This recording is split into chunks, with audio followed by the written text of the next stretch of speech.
Day 4 Puri. তো সকালবেলা উঠে আমাদের রান্না বসে গেছে, আর এখানে চলছে স্ট্রাগল করে ফ্যান ঝাড়া। যাই হোক, এখানে রান্না হচ্ছে ইলিশ মাছ আর ভোলা মাছ। পুরীতে ইলিশ মাছের এত টেস্ট, ইলিশ মাছ এত ফ্রেশ আর এত ভালো, আমরা পার ডে ইলিশ মাছ খেয়েছি। আর দেখো এখানে আবার এসে গেছেন এনারা, এটা ডেলি রুটিন হয়ে গেছে। যে কদিন আমরা ছিলাম ওনারা এসেছেন, যেদিন সকালে ছিলাম না সেদিন সন্ধেবেলা হলেও ওনারা এসেছেন। আর এখানে আমাদের হচ্ছে রান্না, আর ওদিকে চলছে তাদের খেতে দেওয়া।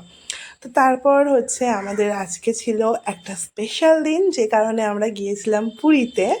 আর যে কারণে আমরা এখনও অবধি, মানে পুরী ডে 4 হয়ে গেছে, কিন্তু আমরা এখনও অবধি পুজো দিতে যাইনি জগন্নাথ দেবের কাছে। সেটা হচ্ছে আমার পতিদেবের জন্মদিন। আর এখানে ও নাচছে, কারণ হচ্ছে আমরা সমুদ্রে যাচ্ছি। যাই হোক, তো হ্যাঁ, মামামের বাবার জন্মদিন ছিল, তার জন্য আমরা পুরী গিয়েছিলাম। আর জন্মদিনের দিনই আমরা জগন্নাথ দেবের পুজো দেবো বলে আমরা ডে 4 অবধি পুরীর মন্দিরে যাইনি। আর এখানে দেখো আমরা দুপুরবেলা রান্নাবান্না সেরে স্নান করতে হচ্ছে পুরীতে, এই পুরীর সমুদ্রে যাচ্ছি।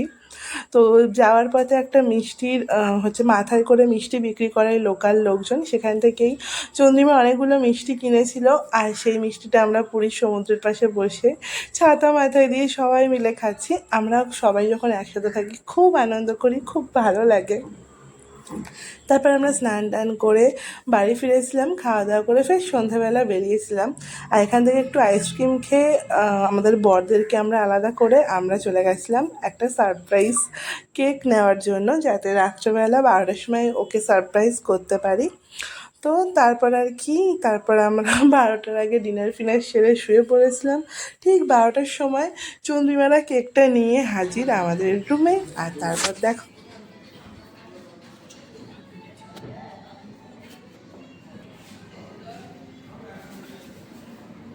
আমরা এখন যাচ্ছি সারপ্রাইজ দিতে।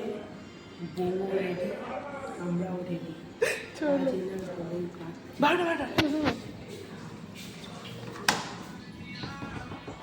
Happy birthday to you, happy happy birthday to you, happy birthday dear Bubai, happy